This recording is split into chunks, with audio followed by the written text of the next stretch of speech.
Namaha. Hariharaye Namah Krishna Yadavaya Namah Yadavaya Madhavaya Keshavaya Namah Yadavaya Madhavaya Keshavaya Namaha Gopala Govindaram Shrimati Sudani Gopala Govindaram Shrimati Sudani Gopala Govindaram Shrimati Sudani Gopala Govindaram Shrimati Sudani Giri Govinda Mandana Mohan Giri Govinda Mandana Mohan Giri Govinda Mandana Mohan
first we'll be chanting all together. This is just to familiarize yourself with the way I chant this Upanishad. So starting with text 1, me first, then you. Hari Om Dwaparante Narada Brahmanam Jagama Katam Bhagavan Gam Payatan Kalim Santaremiti. All together. Hari Om Dwaparante Narada Brahmanam Jagama Katam Bhagavan Gam Payatan Kalim Santaremiti. Text 2. Myself first. Sahovacha Brahma Sadhu Prishtosmi Savashruti Rahasyam Gopyam Tatchinu Yena Kali Samsaram Tarishyasi. All together. Sahovacha Brahma Sadhu Prishtosmi Savashruti Rahasyam Gopyam Tatchinu Yena Kali Samsaram Tarishyasi. Text 3. Bhagavata Adi Purushasya Narayanasya Namochadana Matrena Nirdhutta Kalir Bhavati. All together. Bhagavan Adi Purushasya Narayanasya Namochadana Matrena Nirdhutta Kalir Bhavati. Text 4. Narada Puna Prapachat Tanama Kimiti. All together. Narada Puna Prapachat Tanama Kimiti. Text 5. Oh, this is an easy one. Sahovacha Hiranyagarbha Hare Krishna Krishna Krishna Hare Hare Hare Rama Rama Rama Hare Hare. All together. Sahovacha Hiranyagarbha Hare Krishna Krishna Krishna Hare Hare Hare Rama Rama Rama Hare Hare. Text 6. Iti Shodishakam Nam Kalikalmashanashanam Natapratrupayo Sarva Videshu Drishyate. All together. Iti Shodishakam Nam Kalikalmashanashanam Natapratrupayo Sarva Videshu Drishyate. Text 7. Iti Shodishakalasya Jivasya Varana Vinashanam Tata Prakashyate Parabrahma Meghapai Ravi Rashmi Mandali Viti. All together. Iti Shodishakalasya Jivasya Varana Vinashanam Tata Prakashyate Parabrahma Meghapai Ravi Rashmi Mandali Viti. Text 8. Punar Narada Praprachya Bhagavan Kosya Vidhirati. All together. Punar Narada Praprachya Bhagavan Kosya Vidhirati. Text 9. Tam Hovacha Nasya Vidhirati Sarvara Suchirva Patan Brahmana Solokatam Samipatam Surupatam Sayujata Meti. All together. Tam Hovacha Nasya Vidhirati Sarvada Suchirva Patan Brahmana Solokatam Samipatam Surupatam Sayujata Meti. Text 10. Yadasya Sodishakasya Sardhatriko Tirjapati Tata Brahmahatyam Tarati Virahatyam Svanastayat Putta Bhavati Pitadeva Manushanama Pakarat Putta Bhavati. All together. Yadasya Sodishakasya Sardhatriko Tirjapati Tata Brahmahatyam Tarati Virahatyam Svanastayat Putta Bhavati Pitadeva Manushanama Pakarat Putta Bhavati. And text number 11. Sarva Dharma Prityaga Papat Sadhya Suchitama Puyat Sadyumuchate Ityupanishad. All together. Sarva Dharma Prityaga Papat Sadhya Suchitama Puyat Sadyumuchate Ityupanishad. So this evening we will be discussing verses 5 through 8. So we begin. Hiranyagarbha, Sahovacha Hiranyagarbha, Hare Krishna Krishna Krishna Hare Hare, Hare Rama Rama Rama Hare Hare. Saha, he, Uvacha, spoke. Hiranyagarbha, Lord Brahma, who was born on the lotus, which appeared at the end of a stem, which came from Lord Vishnu, Garbhodakashai Vishnu. Hare, the vocative case of Hara, or Yogamaya, the internal energy of Lord Krishna. of Lord Krishna. Krishna, Krishna, the Supreme Personality of Godhead, Supreme Personality of Godhead. the all-attractive Adi Purusha. The all-attractive Adi Purusha. Rama, Rama, the Supreme Personality of Godhead, the Supreme Personality of Godhead. the giver of all pleasure, The giver of all pleasure. Lord Balaram. Lord Balaram. So in Chaitanya Charitamrita, Kali Kalera, Nama Rupa, Krishna Avatar, that in this age of Kali, there is an avatar, although Krishna is called in the Srimad Bhagavatam by Sri Prahlad Maharaj as Tri Yuga, only appearing in 3 yugas. Prahlad Maharaj also indicates that in this yuga, the Lord appears as Chana avatar, or hidden, in a hidden way. Not obvious, in other words.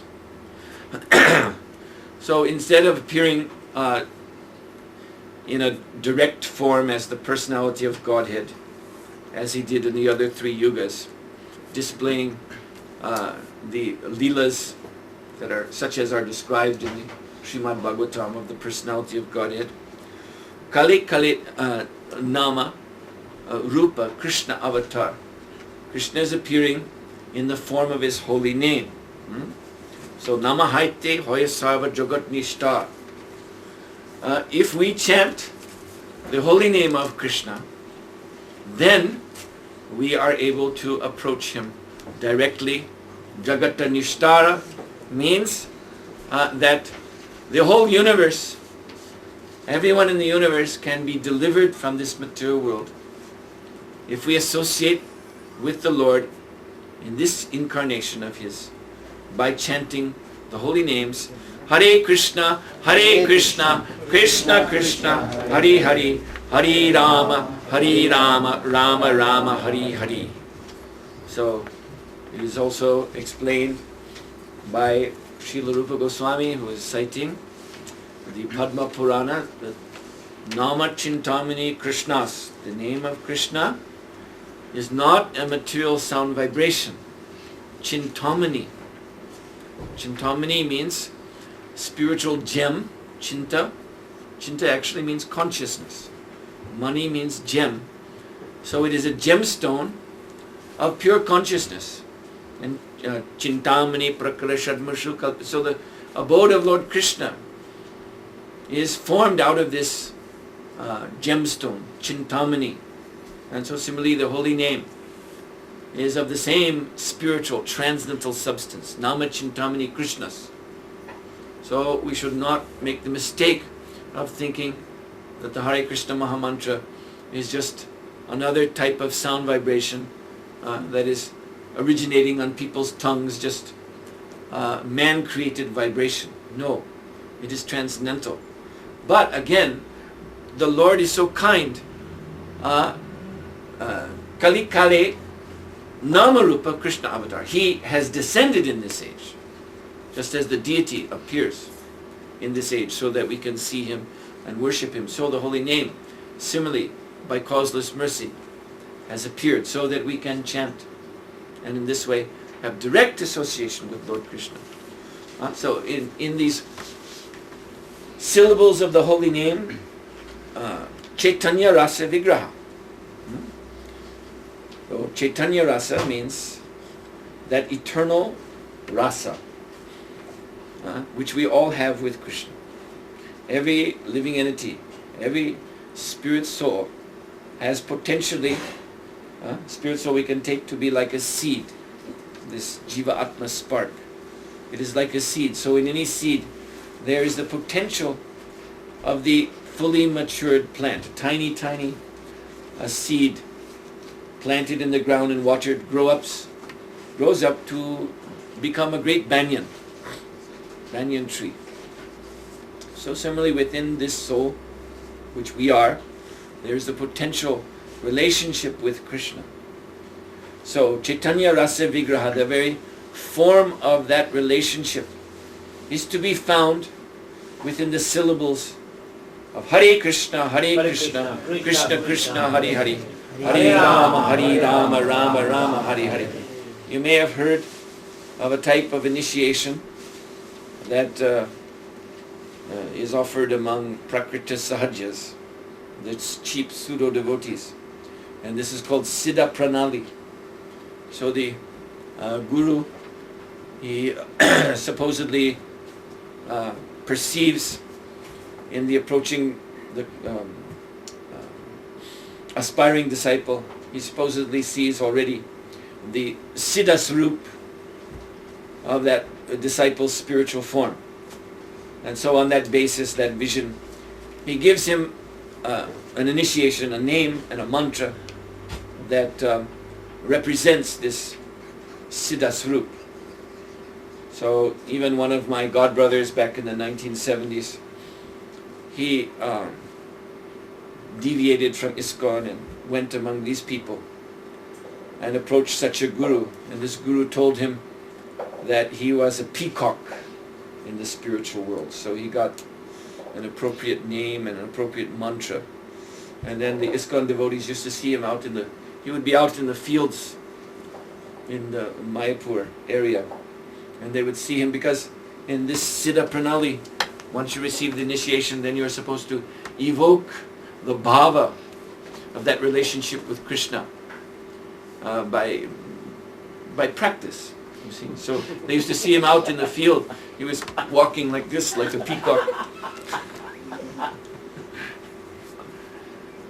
So this absurd sort of theater is not appreciated by the bona fide acharyas of the Gaudiya Vaishnava Sampradaya. So Srila Gorkishore Das Babaji, who is these Sahajas, this is how they try to pass themselves off as Babajis.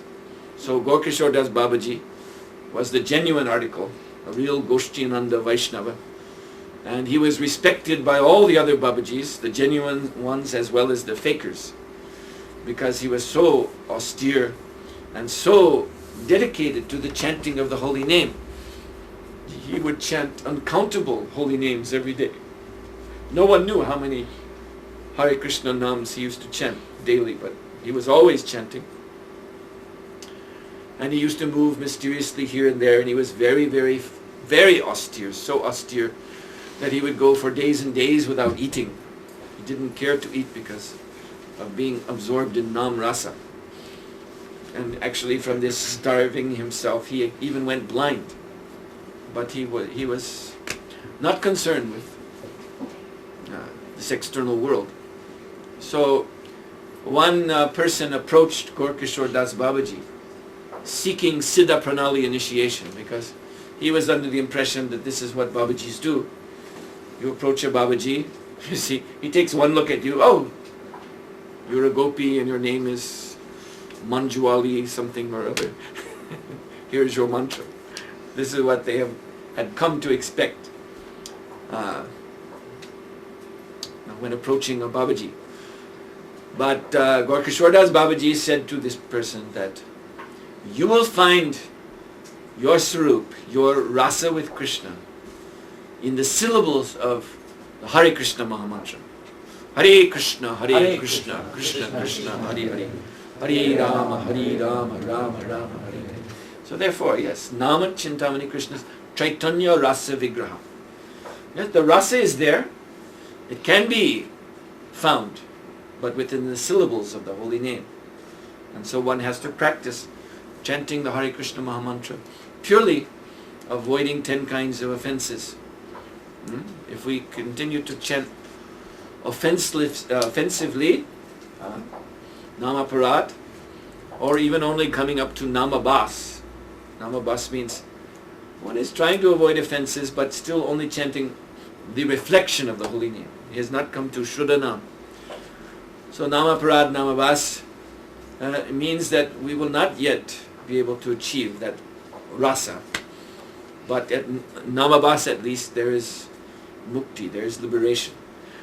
So basically we are coming to the chanting through, hopefully not Namaparad. We should try for Namabas. And there Bhaktivinoda Thakur says, we have to practice, develop our Shraddha, our faith, through this regular chanting of Namabhas, and this combination of Namabhas practice and Shraddha, faith in the holy name, faith in the association of devotees, faith in the Shastra, faith in Guru, faith in Sadhu. We continue to chant and live our life under the shelter of the holy name and the devotees. Then gradually our chanting will become perfected.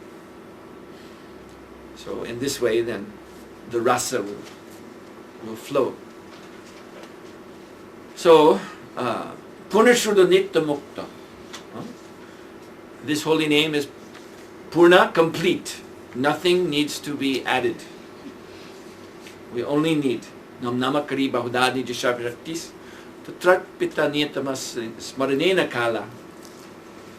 There are no additional rules and regulations required. One must simply chant the holy name, but then really chant the holy name. That is the point. As I said, if we're not actually chanting the holy name, if one is chanting Nam Aparad or even Namabhas, then there are steps that we have to take to improve our chanting. But if one is chanting the holy name of the Lord, then nothing else is needed. Purna. This is Krishna. Purna Shuddho, completely pure. Nitya Mukta. The chanting is realized in full on the eternally liberated platform. The chanting is coming to us from Nitya Mukta platform. And then Abhinadvan Nama Nami No. There is no difference between the name and the Nama and the Nami, the named. There is no difference between Krishna and his holy name. And now we are all thinking there is a difference. This is our misfortune. Every day we're sitting down and chanting our rounds, and then sometime later in the day we may be thinking, oh, what it would be nice, it would be so nice to realize Krishna, to be with Krishna. Well, you just were with Krishna when you were chanting. Krishna was there on your tongue, right in front of you, in your heart, but you didn't see him. Oh, Krishna is here. Krishna is here. This is the same point. Kali Kali, Namarupa Krishna avatar. Krishna is here. But this stage of understanding that Nama and Nami are the same, this is a very advanced stage. This is called the Bhava stage. There are 3 levels of bhakti, devotional service. So there is sadhana bhakti, there is bhava bhakti, and there's prema bhakti. So these are maturations. So we begin at sadhana, practice. Just like you want to play a musical instrument, so how do you start? You start with practice. One who wants to learn to play piano, first learn some basic scales, and that's all he does, going up and down the scales. And in the beginning, because he's not expert, that sound may not be very pleasing. I remember when my sister, when she was about 9 years old, she began to take violin lessons. And I really didn't like that. Hearing her, she'd have her little music stand and the music out, and she would play. But she was just a little girl, so no practice. But not only that, her coordination wasn't very good. So she used to screech and scratch on this violin. But she was determined, and she practiced, and gradually, after quite a while, she could begin to play some simple melodies nicely. And when one can make some nice music, then that is in itself is inspiring. You see, this is how taste begins to flow. You make nice music that you can hear as nice as you're playing. Others around go, oh, that's very nice. They appreciate. And so this inspires one to pursue, to go on and learn to play other nice things. And this is how one can become expert. So it's the same thing. Sadhana bhakti, we begin practicing. And then after practicing and the taste coming, flowing, then bhava bhakti. Bhava bhakti means that the motivating force of the devotional service is no longer practice or rules and regulations. Oh, now I have to do this, now I have to do that, now the schedule says such and such for me to do. One is doing because of the bhav, because of the ecstasy. So this is the stage, Bhava Bhakti, where one begins to realize that Nam and Nami are the same. And then there is Prema Bhakti, which is the fully manifest rasa, transcendental relationship with Krishna in Goloka Vrindavan. Goloka Vrindavan is a place of Prema Bhakti. So Bhava Bhakti then leads to that. So anyway, so this is the point, that realizing that Nama and Nami is a very, very advanced stage. So this Hare Krishna Mahamantra is Krishna himself. This Hare Krishna Mahamantra is being distributed through the world by the grace of Lord Chaitanya Mahaprabhu's movement. And yet, the Hare Krishna Mahamantra remains what Prabhupada used to call an open secret. Open secret. You see, because it is, as I've just explained, it is not open to everyone immediately the true significance of the holy name, that the holy name is none other than Krishna himself. So, another story of initiation. There was a aspiring disciple who approached a great Babaji, who is well known for his bhajan, his internal seva to Krishna. And this aspiring person was very eager to know the ultimate secret of bhajan, Krishna bhajan. He wanted to be initiated into that, and he wanted to practice it. So he approached this Babaji, expecting to hear something very, very wonderful, esoteric, mysterious. Babaji Maharaj, please, can you reveal to me the ultimate secret of bhajan? What is that practice which is superior to all other practices? And that practice is what I want to do. So I'm approaching you now to be initiated into that practice. And this great Vaishnava, he replied, yes, the ultimate in all practices of bhajan is to chant Hare Krishna, Hare Krishna, Krishna Krishna, Hare Hare, Hare Rama, Rama Rama, Hare Hare. So this young man, he was surprised in a disappointed way. He wanted to hear something, very esoteric. But this was what he was told. So he said in quite frank disappointment that, but my dear Babaji Maharaj, every Dhobiwala knows this Hare Krishna mantra. Dhobiwala means washerman. Every rickshawwala knows Hare Krishna mantra. Rickshaw driver. Every village girl knows the Hare Krishna Mahamantra. This is not so special. So Babaji Maharaj looked at him and said, so you say that every Dhobi knows, every rickshawwala knows, every village girl knows. Well, here. Then he reached in one basket next to him, and he took out a very large, splendid looking jewel. Very large. Obviously, extremely valuable. So the young man was astonished that this Babaji, simply wearing one loincloth, sitting in a kutir, has such a jewel. And he just handed over the jewel to him. You take this jewel, and I want you to go to your dhobis and to your rickshawwalas and to your village girls and show them this jewel and see if they know its real value. So he did that. He said, all right. So he took this very massive jewel And he went to the river bank, and there were some dhobies, and they had the laundry, and they were preparing to scrub it in the river as they do.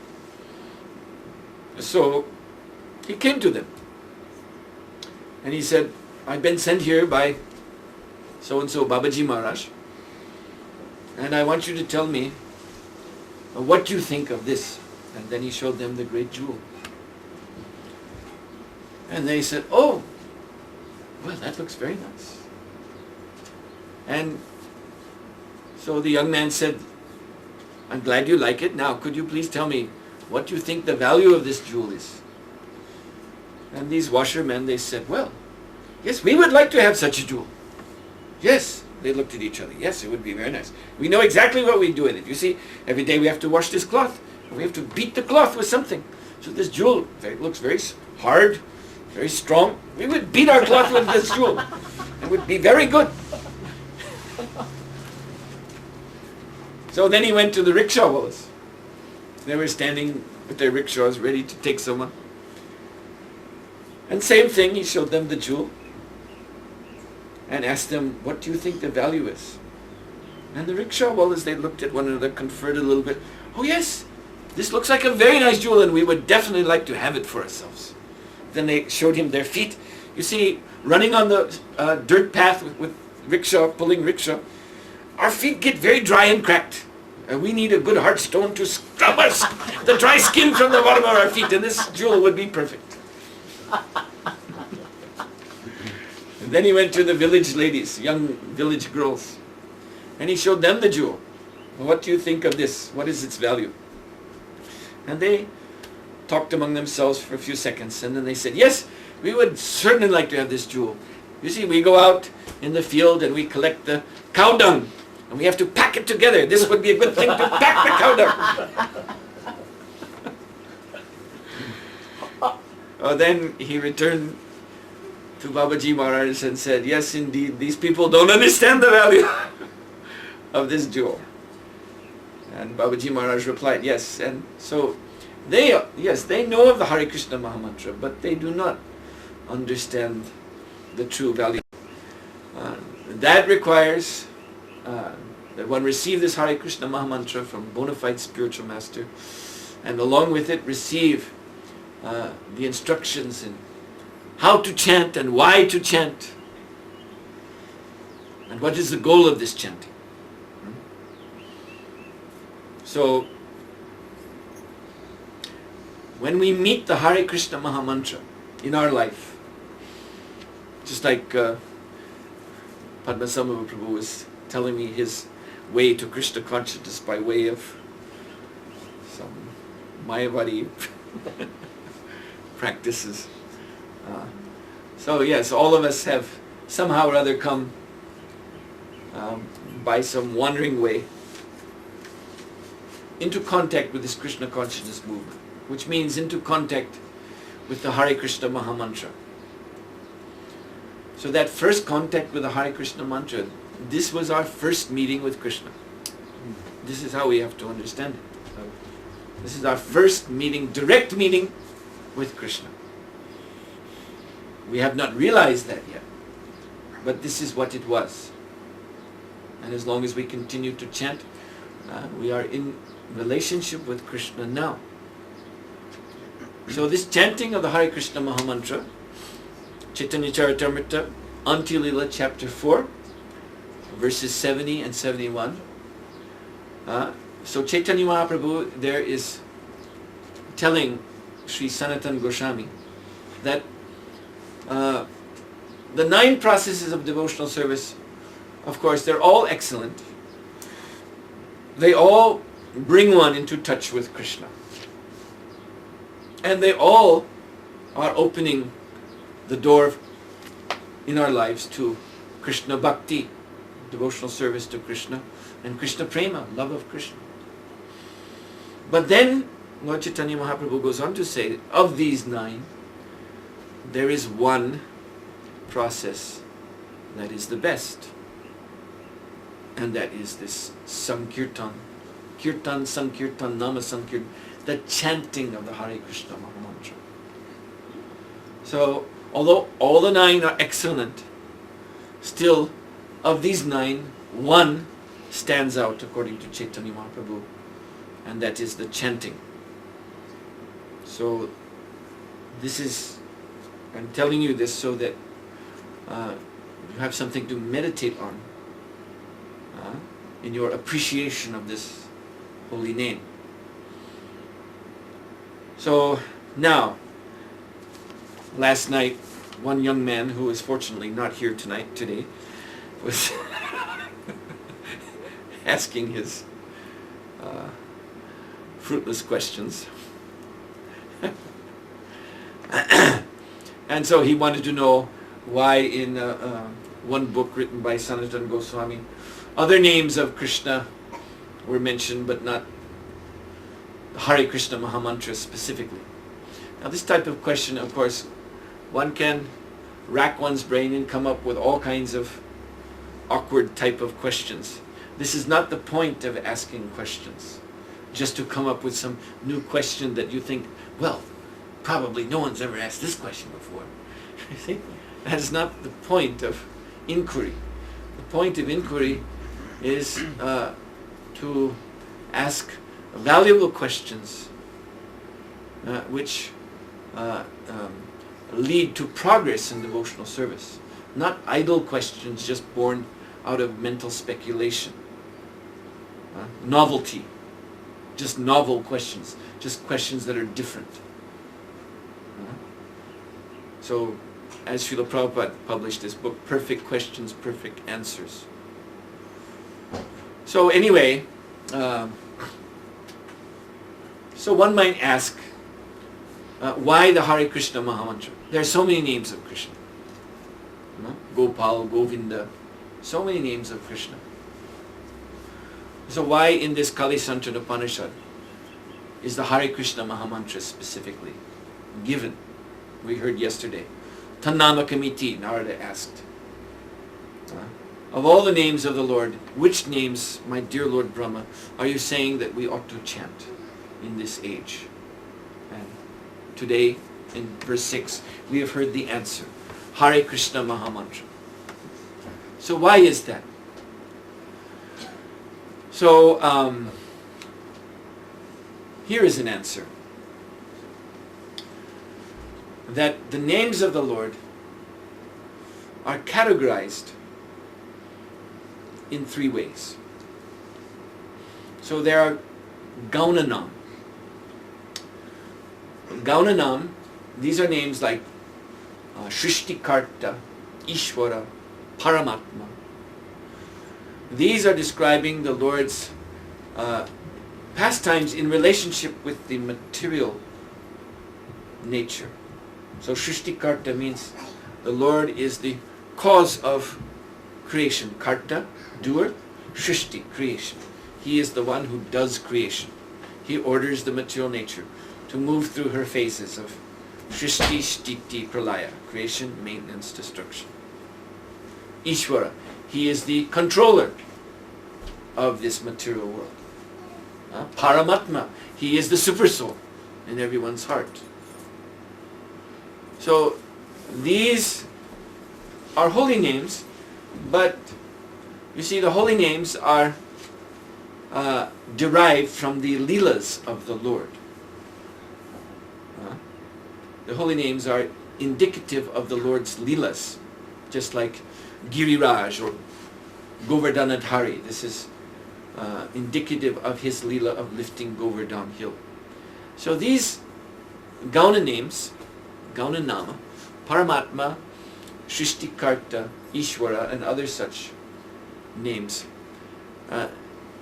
these are not, these are Naimitika Leela, in other words. They're not Nitya Leela, they're Naimitik. Naimitik means occasional Leelas. On occasion the Lord, because the material world is not eternally manifest. The material world, as I said, goes through Shrishti, Sthiti, Pralaya, Mahapralaya. Then everything is wound up. Everything is merged into Mahavishnu. So there is no world for the Lord to rule over. There are no living entities and bodies for the Lord to expand into their hearts and act as Paramatma there. So this is Naimitik Lila, the Gaunana. So then there is Swarupana. This is, these are holy names such as again Govinda, Madhava, Gopal, Hari, and these are indicating the Lord in His transcendental Leelas. And yet there is a third category, and that is called Madhura Nam. And the Madhura Nam, there are only three: Hare, Krishna, and Rama. These are the three sweetest of the sweet holy names, and they are combined together in the form of this Hare Krishna Mahamantra. So it is the Hare Krishna Mahamantra, Hare Krishna, Krishna Krishna, Hare Hare, Hare Rama, Rama Rama, Hare Hare, which Chaitanya Mahaprabhu has given so that we are able, even those of us in the Kali age, we've been born in this age because of being very fallen, having some very serious disqualifications, but at the same time there is this mercy. If we chant the Hare Krishna Mahamantra, then even persons like us will be able to cultivate this Madhura Bhava, this intimate relationship with Krishna. So this is why the Hare Krishna Mahamantra is given, for that purpose, specifically for this purpose, to awaken the Madhura Bhav, the most intimate love, transcendental love, that is possible to have with Krishna. So I have to state that even this is most confidential, and even this Kali Santarana Upanishad is not revealing that about the Hare Krishna Mahamantra, because it is an Upanishad. Therefore it is apparently concerned with moksha or liberation. This Upanishad is telling us that in this age, it's not just the best, but the only means, as we heard yesterday, Nirdhuta Kalir Bhavati, the only means to become purified of the ills of Kali Yuga. And as we will hear later, tomorrow, on Monday, we'll hear that this is actually the means of achieving the different kinds of liberation that are available in Vaikuntha. The only means. But beyond this, beyond liberation, there is prema. And the best, the essential prema is this Madhura Rasa with Krishna. So that truth, most confidential truth of the chanting of Hare Krishna Mahamantra, that is revealed by Lord Chaitanya Mahaprabhu. Even Lord Brahma does not feel himself competent to discuss this in this Upanishad. He knows, Lord Brahma knows very well, that soon Chaitanya, Krishna himself will come as Chaitanya Mahaprabhu and teach this aspect of chanting Hare Krishna. So let us go on to text 7. Iti sorsha kalasya jivasya varana vinashanam tata prakashate parabrahma meka pai ravi rashmi. Oh, sorry, I jumped over. No, text 6. Iti sorishakam namnam kali kalmashanashanam nata paratoro payo savavirishu drshati. Translation. In this way, the collection of 16 names is the only destroyer of sins in Kali Yuga. No remedy other than this is seen in all the Vedic scriptures. Actually, yes, let's repeat this together. So, in this way, the collection of 16 names is the only destroyer of sins in Kali Yuga. No remedy other than this is seen in all the Vedic scriptures. So 16 names, count them, Hare Krishna, Krishna Krishna, Hare Hare, Hare Ram, Ram Ram, Hare Hare. 16. These 16 names. Iti Shodashikam Naman Kali Kalma Shanashanam. And they destroy the sins of the Kali Yuga. Now, I've sometimes been asked, speaking again of silly questions, when one preaches for years in the Hare Krishna movement, one comes across so many silly questions. But this is a silly question, yet it also requires a serious answer. And often this question comes from people of the Indian community. And their doubt is about the four principles that we say to take up this chanting of the Hare Krishna Mahamantra, as I said, to take it up with proper sadhana so that one can progress to bhava and prema, come out of namaparad and namabhas and come to shuddhanam. Then we have to follow four regulative principles. We have to abstain from meat eating, fish eating, egg eating, and illicit sex, and gambling, and intoxication. So, more than once I've been asked by persons coming from the Hindu community, but where is it said that these are sins? You see? This is their, and obviously I think the reason that they ask this question is because some of their own personal habits fall in these areas. And they're reluctant to have to give them up. But also I've seen that they haven't been told. Seriously, they may be Hindus, I don't know what kind of training they may have had, but this they have missed somehow. That meat eating is sinful. Gambling, illicit sex, intoxication is sinful. And I've seen, for example, there's one newspaper, I don't know if it still comes out, I think it's called Hinduism Today. You heard of that? Comes out from Hawaii, I think. There's one a group, they're Ganesh worshippers, basically. And they publish this.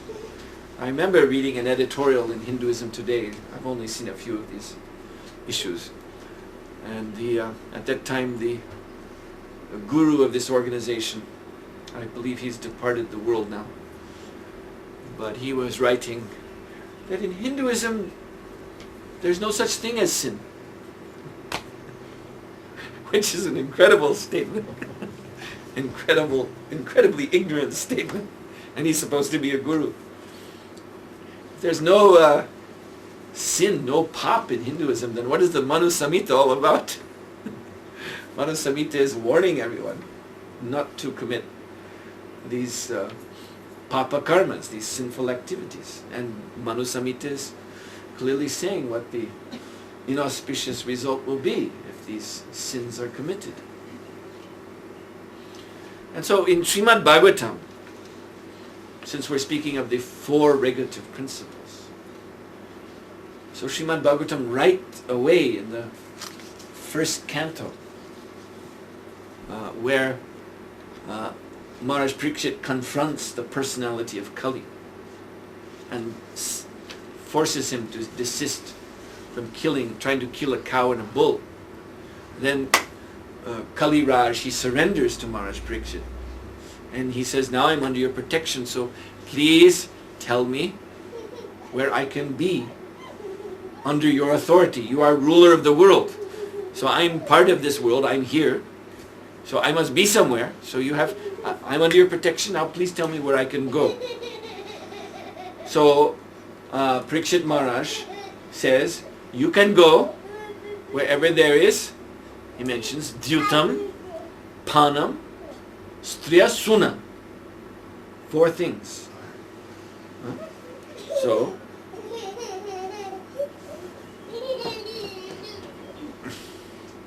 this competition, I'm sorry, I can't deal with. Either I give the lecture or he does. Not both at the same time.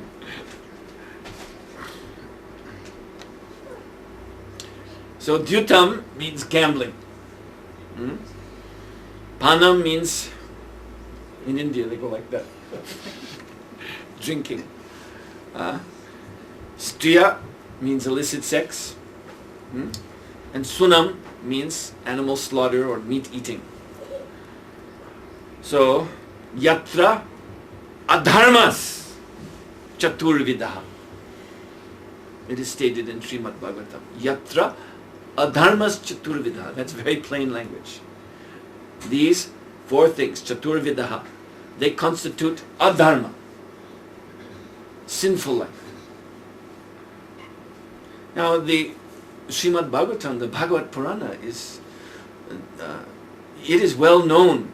Of course, in our Vaishnava Sampradayas, we treasure the Bhagavad Purana as being the Mahapurana, the foremost of 18 Puranas, particularly in the Gaudiya Vaishnava Sampradaya, but also in other Sampradayas too. The Tattvavari Sampradaya of South India, for them too, that is the most important Purana. And in India in general, the Bhagavad Purana is widely recognized. It is much more popularly read than any other Purana. It is foremost among Puranas. So, millions and millions and millions of Hindus have come in touch with the Bhagavad Purana, the Srimad Bhagavatam. And there, right in the very beginning, adharma is defined as meaning these four things: meat eating, illicit sex, gambling, and intoxication. So this is, it surprises me, this type of question coming from the Hindu community. Where does it say these four things are sins? In the beginning of Srimad Bhagavatam, that's where.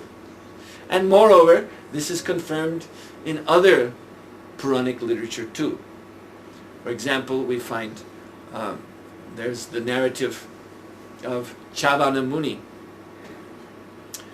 and the Ashwini Kumaras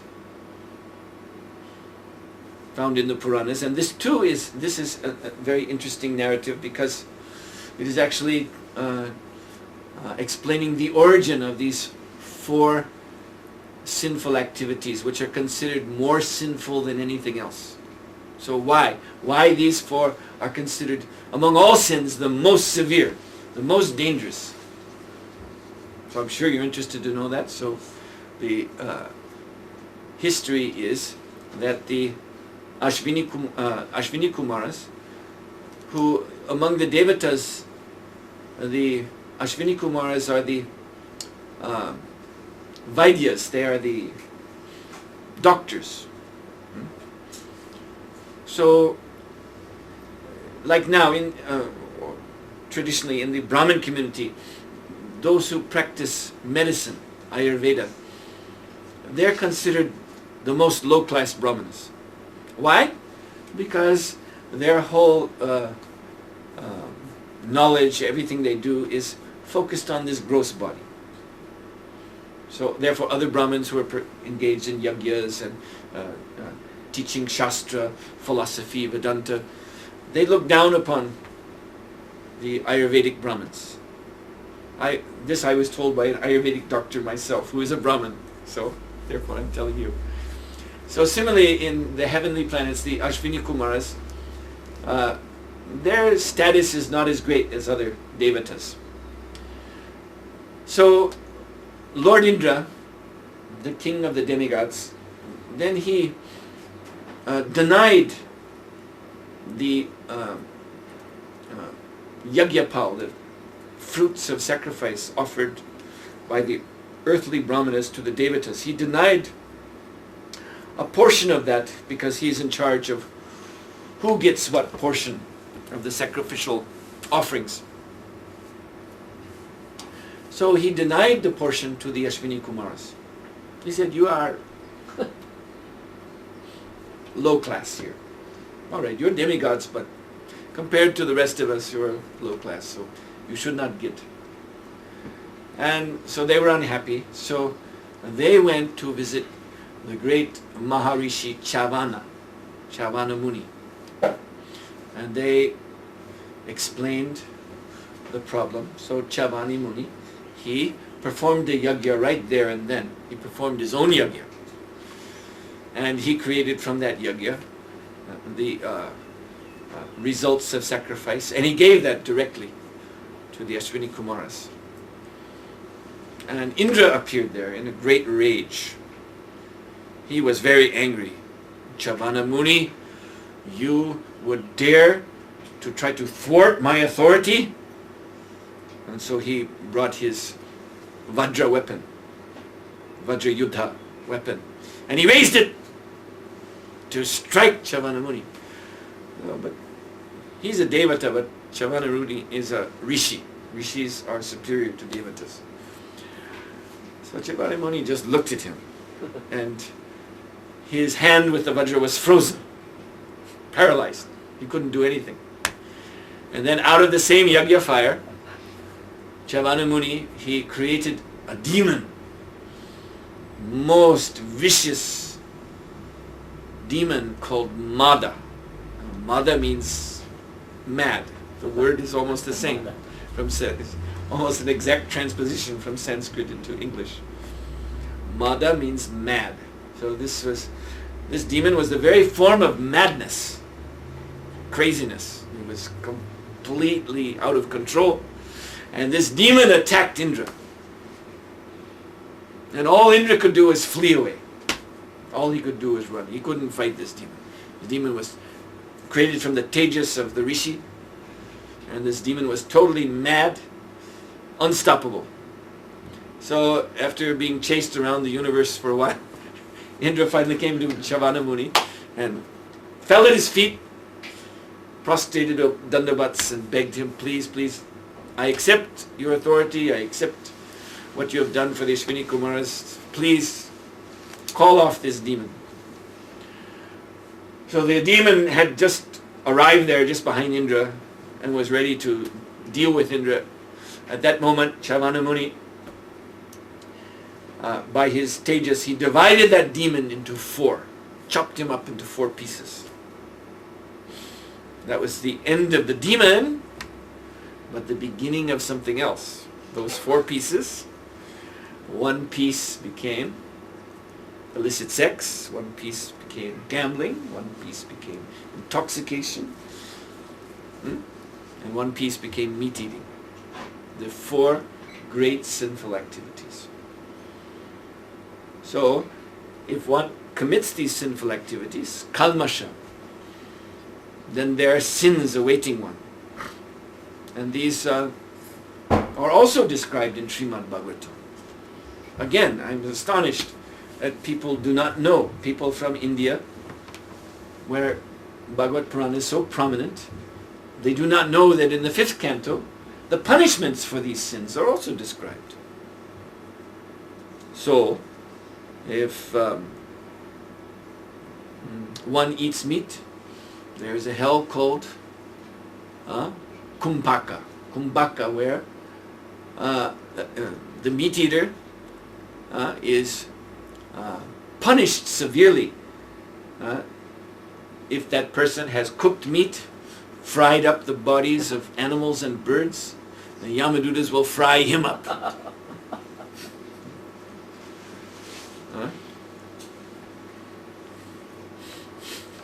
So we are saved from this, aren't we, Padma Sambhaji?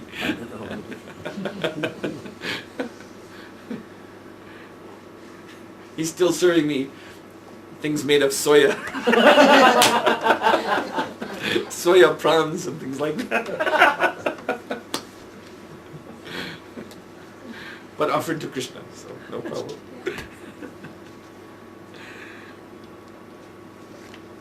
If one drinks, ayapana, this is another hell. In this hell, the Yamadutas force open the mouth, put a funnel in there, and pour molten iron down the throat. Not a very pretty thought. This is the punishment. Then If one gambles, Asipatravana. This is a place where the Yamaduta beat and beat and beat that sinful person. And he tries to escape. He tries to run away. But all around in this particular hell, there are these plants and trees which have big leaves, which are as sharp and as strong as swords. So when he tries to run away from the Yamadutas, he runs into these trees. And they impale him. And he can't run anymore. And the Yamadutas grab him and beat him again. Wherever he tries to escape, he gets impaled.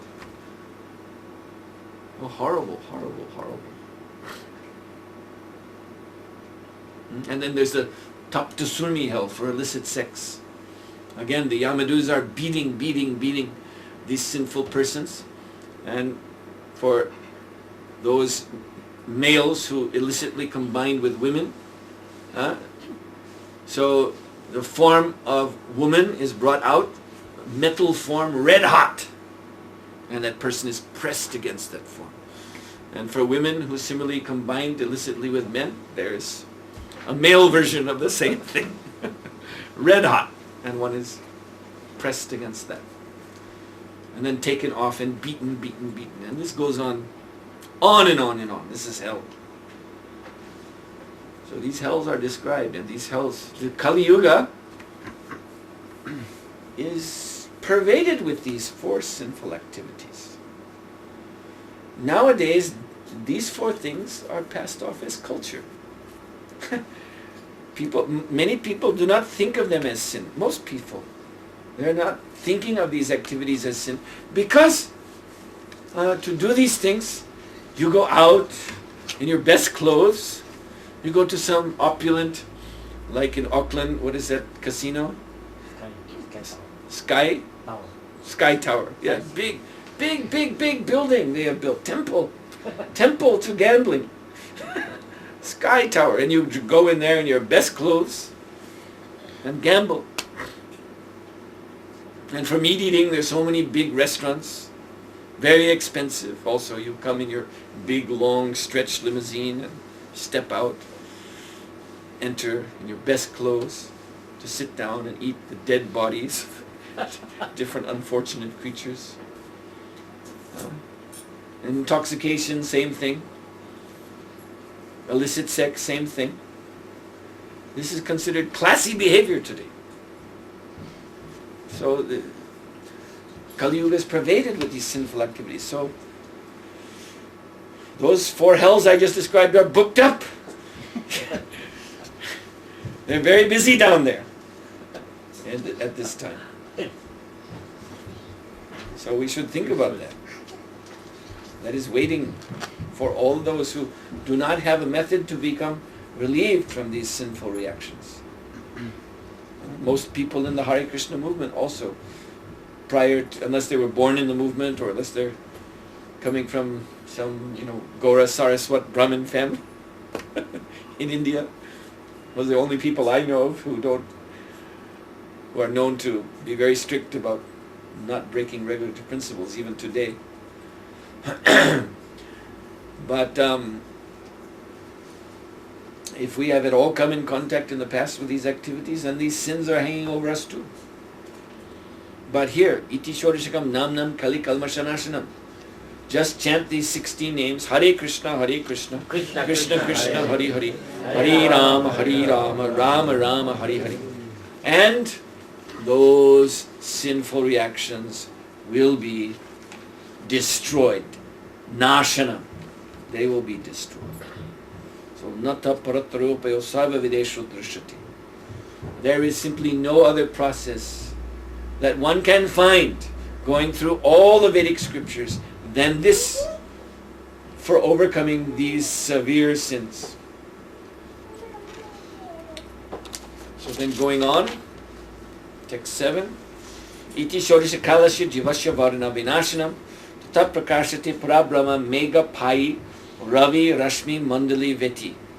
And in this way, the Maha Mantra of 16 names is the destroyer of the covering of the Jivatma